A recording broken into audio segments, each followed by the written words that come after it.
Welcome to the deep dive. Today we're setting aside the usual focus on, verbal communication. Yeah. We're going deeper, much deeper. We really are. We're looking at that fundamental physiological connection, the one people are calling co-regulation. Exactly. And look, this isn't just theory, right? Yeah, no, not at all. We're drawing a lot from Dr. Jaime Hoerricks' work here.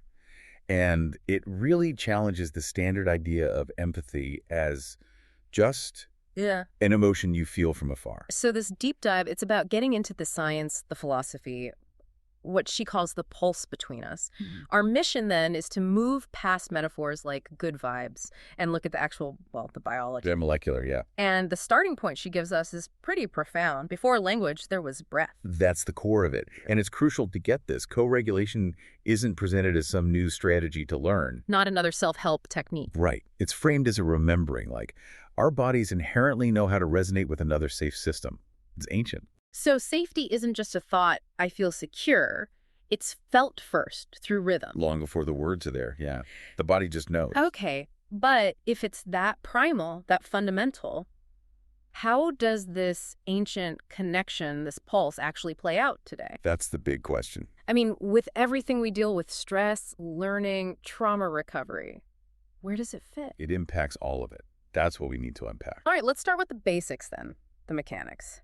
How does this physiological duet actually work? Well, the idea is that empathy isn't just feeling for someone at a distance. It's more active. Yeah, it's about motion. It's described as the pulse between us finding time. Your body is actively listening, actively tuning. So tuning, how so? Think about walking into a room. Your nervous system unconsciously starts scanning. For what? For stability. It checks out micro movements, muscle tension, and really importantly, breathing. Respiration rate? Breath again, so it's not just symbolic. Not at all. It's the body's broadcast signal. Short, shallow breaths. That signals danger, vigilance. Deep, slow belly breaths. That signals safety, calm. And our bodies pick up on that. Automatically. If I'm calm and breathing slow while talking to you, your nervous system often registers that stability. And adjusts. And adjusts its own tempo, often without you even realizing it. That's synchrony. That is co-regulation in action. So the physiological duet isn't just a nice phrase, it's literal. Very literal. And there's science backing this. You mentioned sources. Right. Joseph and colleagues, back in 2019, their work showed this synchrony isn't random. It's mediated by the oxytocin or just system. Okay. Oxytocin, that's the bonding hormone, right? Like mothers and babies. Exactly. Usually associated with that primary caregiver bond, building trust. So how does that fit here? Well, here's a fascinating part. Oxytocin isn't just there. It's conjured by coherence. Conjured by coherence. What does that mean? It means it doesn't just spike because you like someone intellectually. It rises when two nervous systems actually agree on a tempo. When the timing feels right, feels true. When heart rates sync up, breathing syncs up. Precisely. That alignment triggers the oxytocin system. It shows feeling safe isn't just in your head. It's chemical, measurable. Wow.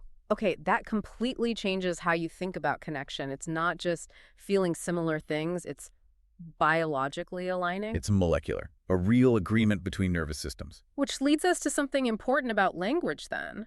If regulation is this deep physiological thing, why does empathy, the common understanding of it, sometimes miss the mark? That's a key critique in the material.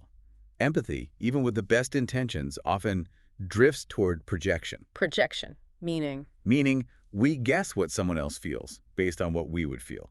Or we offer solutions based on what worked for us. Right, like, oh, you must be feeling X, here's what helped me. Exactly. And it's a guessing game, played from our own perspective, from a distance. It might not land at all. So what's the alternative if empathy can be projection? The alternative offered is physiological attunement. Attunement. Okay, different from empathy. How? Attunement doesn't imagine or project. Well, it listens for their frequency and tunes toward it. Listens for their frequency. It means first you regulate your own system. Calm your own breathing, relax your own body. Then you just hold space. You offer a stable presence. So it's less about saying the right thing. And more about establishing that molecular coherence we talked about. Wait. Offering a stable rhythm they can borrow. Can you give an example? Like a real-world situation. Right. Empathy versus attunement. Okay, imagine your partner comes home, clearly stressed, agitated. You can see it. Yeah. Empathy, the projective kind, might jump in with, wow, you look stressed, you should vent, or here, have a drink, you need to relax. trying to fix it based on assumptions. Okay. And attunement. Attunement wouldn't try to solve or analyze right away. It would focus internally first. Slow its own breath, maybe sit down nearby with open, relaxed posture. Maybe say nothing at all initially. Just being present. I need a calm anchor. Offering that steady rhythm until the other person's system implicitly recognizes safety and starts to sync up naturally. That sounds powerful, but also maybe exhausting. If I'm drained myself, how do I muster the energy to listen for their frequency? That's a really important question. And the argument is relying solely on your own effort to regulate that kind of rugged individualism. The pull yourself up by your bootstraps approach to stress. Yeah. Biologically, that's fighting upstream. Attunement, true co-regulation, is sustainable precisely because it's reciprocal. Ah, so when you help stabilize someone. Their stability feeds back to you. It becomes a shared resource, not just a one-way drain. So isolation makes regulation harder, which kind of reframes the whole self-help industry, doesn't it? Maybe purely solo efforts are limited. Biologically limited, yes, especially over the long term. And think about the implications for people with highly sensitive nervous systems. How so? The source material mentions Gestalt processors, people who take in information in big, holistic chunks, often emotionally charged, and others with sensitive systems. For them, empathy as projection can be really jarring, really misread the situation. But attunement can truly meet them where they are. Because it's not guessing, it's listening physiologically. Exactly. And this isn't just about feeling better moment to moment. This shift is linked to actual health outcomes. Right. You mentioned a study. Yeah, Bastos and colleagues looking ahead to 2025 found that people in what they call resonant relationships. Resonant meaning that steady synchrony, not control or checking up on each other. Precisely. Those people show measurable signs of flourishing, actual well-being. It suggests wellness isn't something you achieve in a vacuum. It's a result of the steady pulse of reciprocity. That's the phrase. Okay, that really does flip the script on self-care, but what happens when that pulse, that reciprocity, has been broken, systematically broken, like by chronic stress or really difficult environments? That brings us to trauma. Trauma is a profound disconnection. The source had an example, didn't it? A school. A very powerful one. A Title I school in LA, in an area where ICE raids were frequent. Okay, high-stress environment. Extremely. The writer described how the air itself carries vigilance. The kids learn hypervigilance just to survive. They have to read the room constantly. Reading tone faster than text, yeah. Because the teachers held breath, a shift in posture that could signal danger, separation, rupture. The environment itself shatters the potential for easy resonance. So connect that back for us. A child sitting in that classroom trying to learn math. What does that fractured self actually mean for them? Internally, it's devastating. There's research by Scalabrini, Mucci, and Northoff from 2022.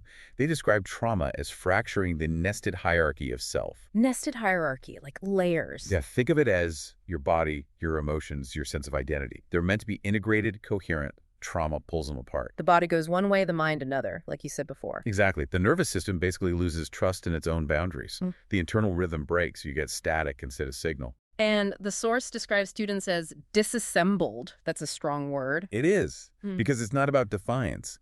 It's about the system literally not working as a cohesive whole. What does that look like behaviorally? How would we recognize that fragmentation? It looks like the system acting in pieces. A student might laugh at something serious or scary. The emotion and the body's response are disconnected. Okay. Or they might startle really violently at a sudden noise. Or completely shut down, vanish into stillness, stare blankly. That's the nervous system trying to cope with overload. Trying a forced shutdown, yeah. Yeah. Because safety isn't predictable anymore. The baseline is gone. And for kids on the autism spectrum or others with sensory sensitivities, this rupture, it's even more intense. Described as particularly acute, yes. When that fundamental synchrony fails, sensations can lose their sequence. Even time can feel jumbled, dissonant. So what we sometimes label a meltdown could actually be the body's desperate high-energy attempt to fight its way back into some kind of stable rhythm, some coherence. It's searching frantically for a pulse to lock onto. Wow. Okay. So if disconnection causes so much distress, and we accept this is biological, systemic, how do we help regulate someone without falling back into just trying to control them? That's the million-dollar question, isn't it? Because traditional models, Behaviorism, school discipline, even sometimes in therapy or management. right, they often measure regulation by stillness, Yeah. silence, compliance, getting back to normal quickly. Treating the nervous system like a light switch, you just flip back. Exactly. And the source material argues very strongly. That's compliance, that's control. It's not co-regulation. Why the distinction? What's wrong with compliance if it restores quiet? Because compliance models frame distress as the problem, as a deviation, a personal failure that needs correcting. Get back in line. Right. It requires what the source calls subordination rehearsed through the body. But this completely misses the point of the distress signal itself. Because the distress isn't the dysfunction. It's the communication. It's a flare signal from a system saying connection lost. Yeah. Or environment unsafe. And if you look at it through lenses like the power threat meaning framework, distress often maps directly onto power imbalances. It's the body holding the stress of that imbalance. And the social model of disability adds another layer, right? It flips it. Completely. It argues it's not the individual failing to regulate. It's the system, the family, the classroom, the workplace that's failing to co-regulate with them. That demands a huge shift. Yeah. From fixing a person to fixing the interaction, the environment. It requires moving from regulation as just a technique, a tool you pull out, to regulation as praxis. Praxis, meaning Meaning a lived ethic, a constant, mindful, relational way of being. It's not a quick fix. It's a commitment. So the job isn't to fix the dysregulated person anymore. No, the task becomes embodying relational courage. 2, as the source puts it, stay with the person until the system remembers safety. Just stay, offer that stable presence we talked about. And that simple act of presence, of offering your regulated system as an anchor, it's reframed as an act of moral resistance. A moral resistance. Against what? Against the urge to pathologize, to control, to demand compliance. It's refusing to treat the distress signal as the problem. It makes the nervous system itself. What was the phrase? An instrument of justice tuned to dignity instead of discipline. Wow. Okay.